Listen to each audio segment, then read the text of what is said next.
Good morning and welcome to News at 10 on Rajya Sabha TV. I'm Aishwarya Kapoor. Well, in the top story today, we'll track the latest developments in Andhra Pradesh after Kapu quota stir turned violent. Well, in the top international story, we'll look at the blasts in Syria coming just ahead of the UN peace talks in Geneva. We'll get you all the details in the bulletin. First up, the headlines. Suspense continues over government formation in Jammu and Kashmir as Mehbooba Mufti sets conditions for the BJP, asks alliance partner to set a time frame for implementing agenda of alliance for the state.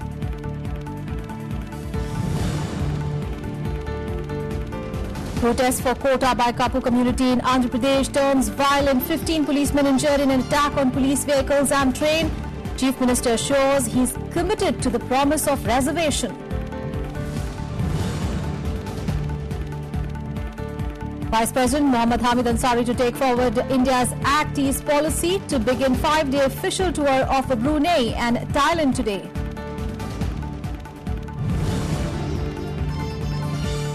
At least 71 people killed in bombings claimed by the Islamic State near the Shiite shrine outside Damascus.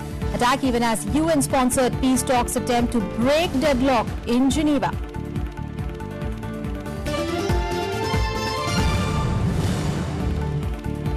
WHO to hold emergency meeting over Zika virus today. Meet aimed at deciding whether to designate Zika as a global emergency. This as criticism mounts over WHO's slow response.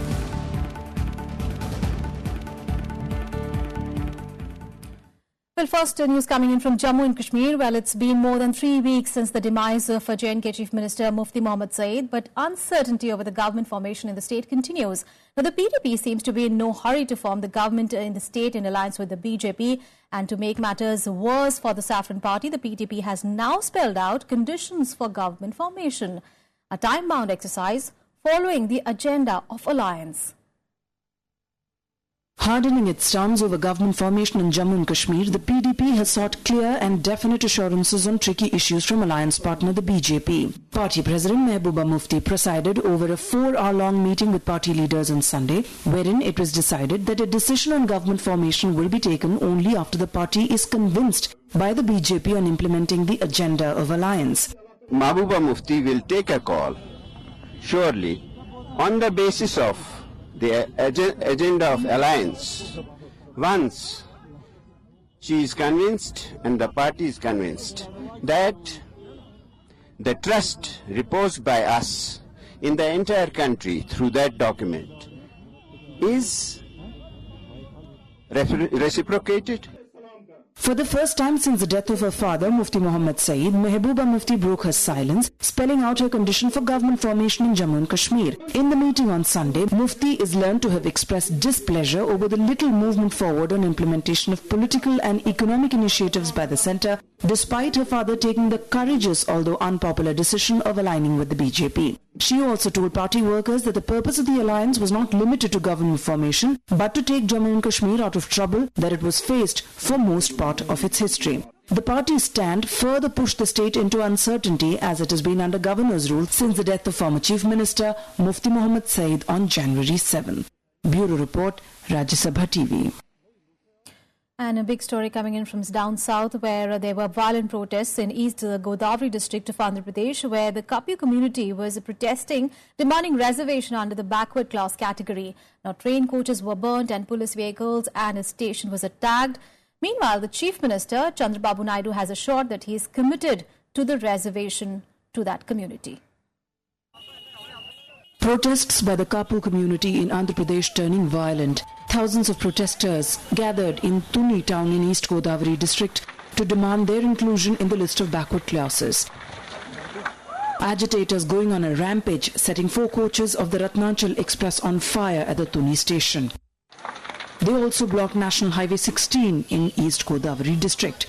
At least 15 policemen injured in the stir after agitators also damaged police vehicles in the area and set ablaze at least 2 of them.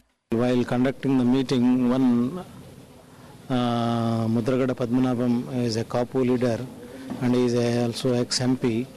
He provocated the public and several people also present on the dais, all Kapu leaders and all other dignitaries. So they provoked the public, and all of them, they came to the railway track, and also they observed Rasta Roko, Rail Roko. The protest forced the authorities to stop all trains running between Visakhapatnam and Vijayawada stations, causing a huge inconvenience to passengers. Both lines up and down are blocked. I was told the road is also blocked. People are agitating. No one is injured. They are not harming any passenger, neither the railway staff. But we are not able to move the train. All the tracks, up line and down line, it is blocked. The leaders of the Kapu caste, that is an agricultural community, say the state government has failed to keep its promise to include them in the list of backward classes. Reacting to the agitation, Chief Minister Chandrababu Naidu called an emergency meeting and later said he was committed to quota for the community. The assurance, however, cut little ice with the protesters. This is where we are having a problem. We'll fight it out. We'll convince people. I am requesting everybody. Again and again I am requesting. మీరు చర్చ చేయండి, రేపటి నుంచి debate చేయండి. కాపుల reservation సంబంధించి Telugu Desam party is totally committed. According to the police, the situation was under control and peaceful, and additional forces have been deployed to maintain law and order. The South Central Railway General Manager held a disaster control meeting with the higher officials in Hyderabad. Additional RPF personnel have been deployed to provide security to railway passengers. Bureau Report, Rajya Sabha TV. Well, on to some other news. While taking forward India's Act East policy, Vice President Mohammad Hamid Ansari is embarking on a 5-day official visit to Brunei and Thailand today.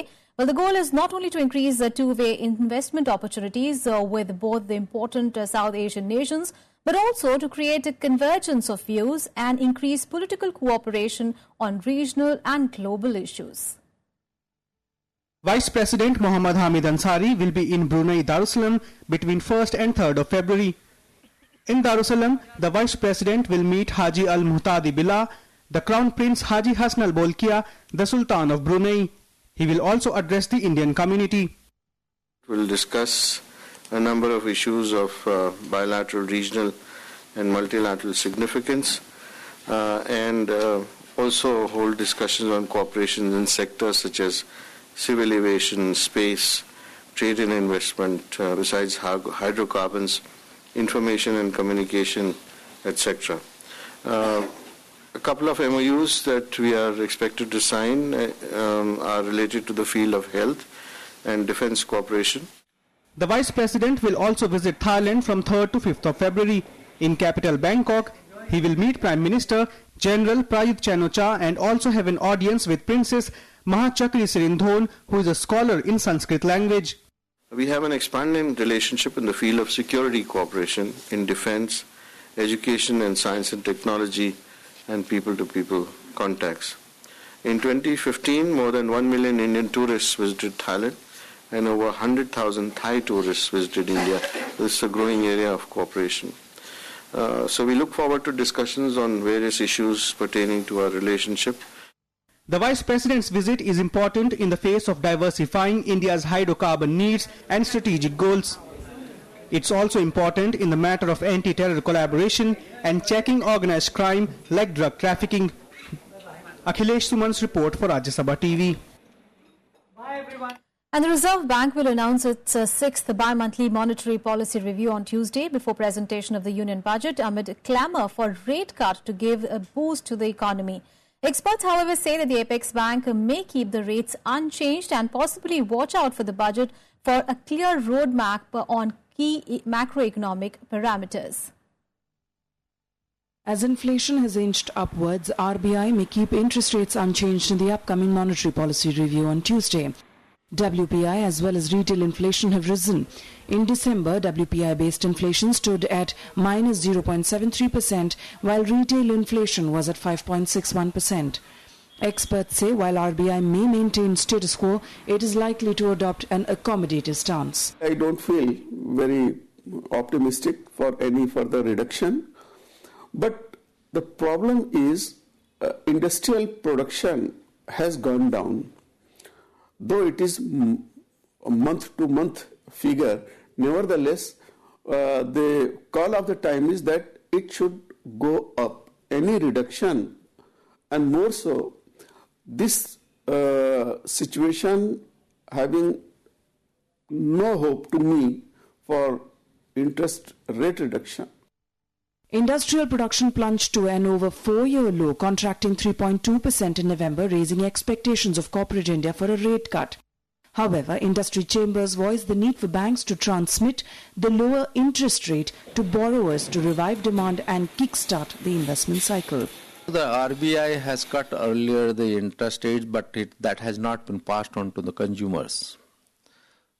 And the banks say that unless the borrowing rates come down, how can they be passing on the benefits to the consumers? The borrowing rates are still very high. The RBI wants annual inflation at 5% by March 2017, but inflation has been ticking up. The implementation of the 7th Pay Commission, which will raise wages of government employees by nearly 25%, and government's efforts to revise budget deficit targets to stimulate demand may drive inflation further beyond the RBI's target. Kriti Mishra's report for Rajya Sabha TV. Well, now let's take a look at the events lined up for the day in the day ahead.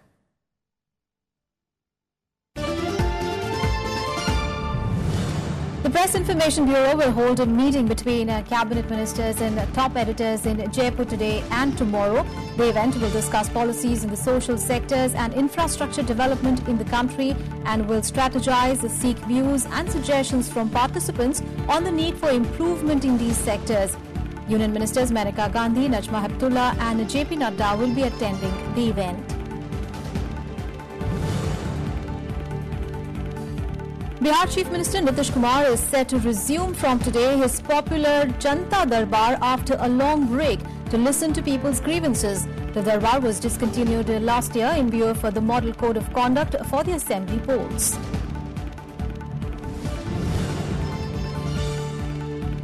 On the second day of his visit to Punjab, Union Minister of State for Home Affairs Kiran Rijiju will interact with people from border areas of Ajnala near Amritsar. Rijiju visited Jallianwala Bagh and the Golden Temple in Amritsar on Sunday.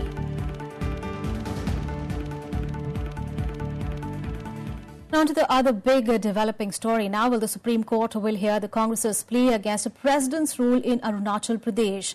Now, in its last hearing, the court had issued notices to the centre and the governor on imposition of President's rule. Well, this came after the Congress challenged the Cabinet's decision to recommend centre's rule. The fresh plea filed by the chief whip of the Congress Legislature Party. The party has alleged that illegal and unlawful attempts have been made by the centre and the governor, Jyoti Prasad Rajkumar, to topple the Nabam Tuki government in the state. The centre, in its affidavit in the Supreme Court last week, had said that there was a complete breakdown of law and order in the state and that the governor and his family apprehended grave danger to their lives. The Guwahati High Court is also hearing a writ petition by the Speaker of the Assembly challenging the governor's notification in December last year, advancing the Assembly session. The Congress, which has ruled and ruined the country for more than 60 years, has no moral right to criticize others. See what is happening. They are criticizing the government decision of imposing President rule in Arunachal Pradesh and call it as a model of democracy.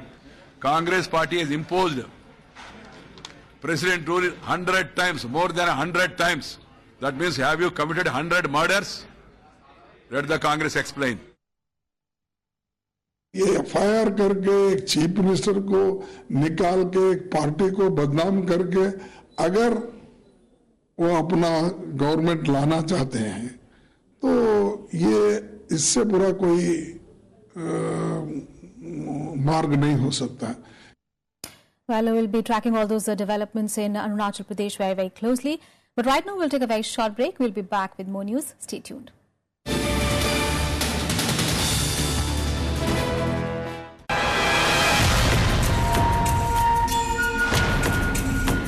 To mine or not to mine? Meghalaya is caught in a bitter legal battle. There can be an alternative for livelihood but no alternative for environmental damage. What happens when these coal reserves finish? It's a question of political will, which is pending with Government of India. At stake is livelihood of millions of people. किसी खाने को नहीं है, किसी छोटे छोटे बच्चे हैं यहाँ पे, हमारे बच्चे को एजुकेशन नहीं मिल रहा है। यहाँ तक कि उन्हें लोग आत्महत्या करने के लिए मजबूर हो गए हैं लोग। Watch our special report, Curse of the Black Gold, only on Rajya Sabha television.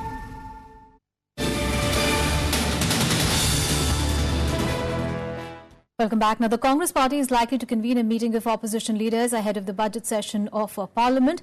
The proposed meeting is to ensure coordination among them on the floor of the House to corner the government on various issues. The government is set to take a decision this week on the schedule of the session, which is likely to begin on the 23rd of February. Now, there has been no such formal consultations among the opposition parties ahead of Parliament session since the BJP-led NDA came to power 20 months ago. The Pathankot terror strike, imposition of president's rule in Arunachal Pradesh and the suicide by a Dalit research scholar at the Hyderabad Central University are among the matters on which the opposition parties could make a common cause. The budget session comes ahead of assembly elections in 5 states, namely West Bengal, Assam, Tamil Nadu, Puducherry and Kerala.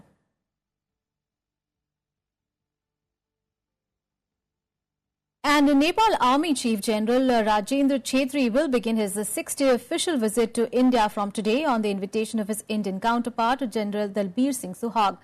Now, as part of the tradition of exchanging titles of honorary generals between Nepal and India, General Chhetri will receive the honorary rank of a general from the Indian Army from Indian President Pranab Mukherjee. While during his stay in India, General Chhetri, along with his delegation of 9 members, will meet the Indian Army Chief and the Air Force Chief. He is also scheduled to call on the Home Minister, the Defence Minister and External Affairs Minister. The Army Chief's visit comes ahead of the proposed visit of Prime Minister KP Oli to India in the month of February. However, Oli has expressed reservations about making the India visit amid the border blockade.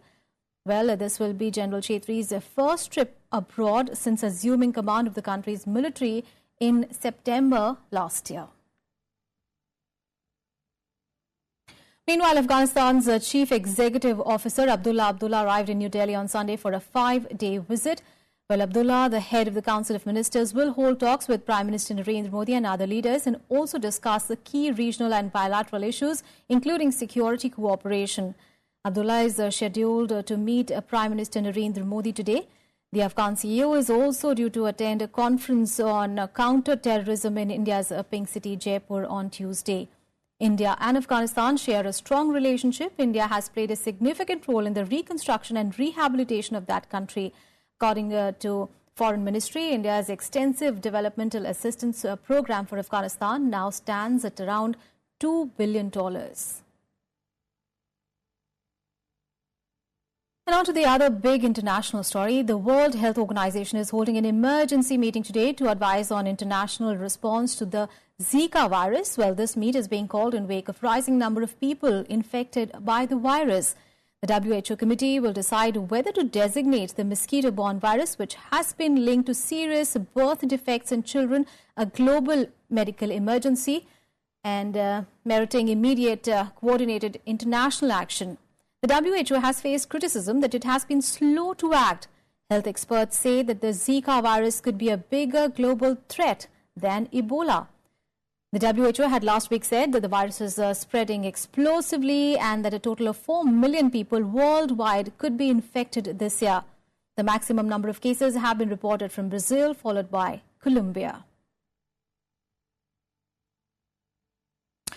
News coming in from the Middle East. Well, bombings claimed by the Islamic State killed more than 71 people on Sunday near a revered Shiite shrine outside the Syrian capital. Well, it was one of the worst attacks in the government-controlled areas of Damascus, serving as another vicious reminder of what is at stake in the Geneva talks, which are yet to produce anything more than statements by the related parties. Close to 71 killed, dozens injured on Sunday in coordinated bombings near a Shia Muslim shrine in Damascus, with Islamic State claiming responsibility. The first blast was caused by a car bomb and then 2 suicide bombers blew themselves up near the revered Sayyida Zainab Mosque, leading to burning buildings, a huge crater in the road and charred and wrecked vehicles. يذهبون إلى المدارس. كنت أشيل الأطفال من تحت الأنقاض من جوا المباني أشيل على المشافي. The attack comes at a time when Syrian government and its divided opposition are in Geneva for the first UN-mediated peace talks in 2 years. While Damascus dismisses its opponents as terrorists and insists that 2 anti-Assad rebel groups be barred from talks, the main opposition group insists the government must first meet key humanitarian demands. The UN envoy to Syria has scheduled separate discussions with both sides in Geneva on Monday. The US, Britain, France and Saudi Arabia are working hard to ensure that the talks do go ahead and are supporting the opposition closely. Those who are imposing on the Syrian people this kind of bloodshed are not Syrians. There are foreign powers endorsing foreign agendas aiming at making political pressure on the Syrian government by using terrorism as a political weapon. Now, while battlefield dynamics can affect negotiating leverage, in the end, there is no military solution to the conflict. Without negotiations, the bloodshed will drag on. The United Nations has said that it is aiming for 6 months of talks, first seeking a ceasefire and later working towards a political settlement for Syria. The nearly 5-year conflict has killed more than 250,000 people, driven more than 10 million from their homes and drawn in global powers. Last time talks were held in Geneva 2 years ago, the Syrian parties exchanged insults and the negotiations broke down without result. Bureau Report, Rajya Sabha TV. And news from African continent. At least 86 people have been killed by an attack by Boko Haram militants near Nigeria's northeastern city of Maiduguri. The extremists firebombed huts and reports say that several children were burned to death. Scores of charred corpses and bodies with bullet wounds littered the streets from the attack on the Lori village and 2 nearby camps housing 25,000 refugees. Well, it was the third attack this week suspected to have been carried out by the insurgent group and the most deadly. Since it started losing control of the territory, Boko Haram has reverted to hit-and-run attacks on villages as well as suicide bombings on places of worship or markets. The shooting, burning and explosions from 3 suicide bombers continued for nearly 4 hours in the unprotected area. The violence continued as the 3 female suicide bombers blew themselves up among people who managed to flee to neighboring Gamori village. Troops arrived at the lorry but were unable to overpower the attackers, who were better armed. Well, more international news and updates now in World Wrap. Nobel Peace Laureate Aung San Suu Kyi and the leader of the National League for Democracy will finally take her seat at the head of Myanmar's government when the new parliament sits on Monday. It comes 26 years after Suu Kyi won a substantial parliamentary majority in the parliamentary elections in 1990, a result that was subsequently nullified, and after the NLD's landslide victory in the 2015 vote. The NLD won some 80% of the elected seats in November's historic vote, but the junta drafted constitution means that it will have to share power with the army.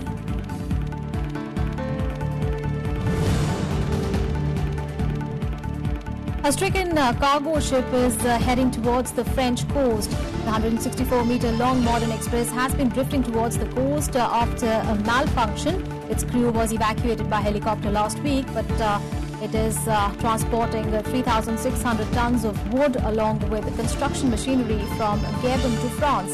The officials believe that the cargo may have shifted in heavy seas, causing it to shift really to one side. Efforts to right it have failed, but another attempt will be made today.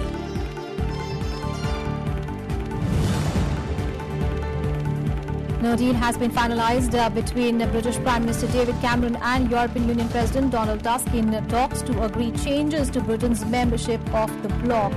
Cameron is pushing to exclude European Union migrants from benefits until they have paid into the British system. The Conservative leader has vowed to secure reform in 4 key areas.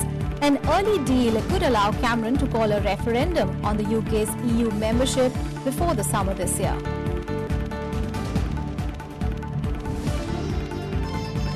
Now, well, shifting focus to some sports news, and India once again became the #1 side in the ICC T20 rankings after whitewashing Australia in the 3-match series in Sydney.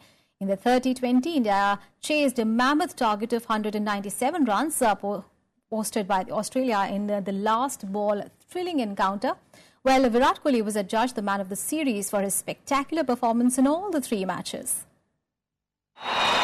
India completed a total whitewash of the 3-match T20 series against Australia, defeating the hosts by 7 wickets in the third and final T20 match in Sydney. Batting first, Australia's stand-in captain Shane Watson smashed an unbeaten 124 as the hosts scored a commendable 197 for 5 in 20 overs. Running very hard. From ball 1 here. Chasing the target, India remained on course for victory with the help of half-centuries from Rohit Sharma and Virat Kohli. However, the match went down the wire with the visitors leading 17 off the last over. Suresh Raina hit the winning boundary of the last ball to complete India's whitewash. Boundary! Suresh Raina gets the winning runs for India. What a run chase that is. Overall, we never thought that it is something that's beyond a par score, and I feel we have closed the series really well because we are always lacking that that one extra step that was needed from the side. We are not able to do that, but in the last 3 or 4 games we can definitely say that we have done it. As a team we have done it. With the win, India became #1 side in the ICC T20 rankings, overtaking the West Indies in the shortest format. Winning all the 3 T20 matches. However, the women's cricket team failed to complete the whitewash as they lost to Australia by 15 runs in the third and final women's T20 match. Chasing the victory target of 137 runs, the visitors could only manage 121 runs for 8 wickets in 20 overs. Indian women's team had already grabbed the T20 series, winning first 2 matches. Bureau Report, Rajya Sabha TV. And from cricket to tennis, well, world #1 Novak Djokovic retained the Australian Open men's title after beating Britain's Andy Murray in straight sets in the final. The defending champion was at his ruthless best at the Rod Laver Arena as he beat Murray 6-1, 7-5, 7-6 in 2 hours and 53 minutes.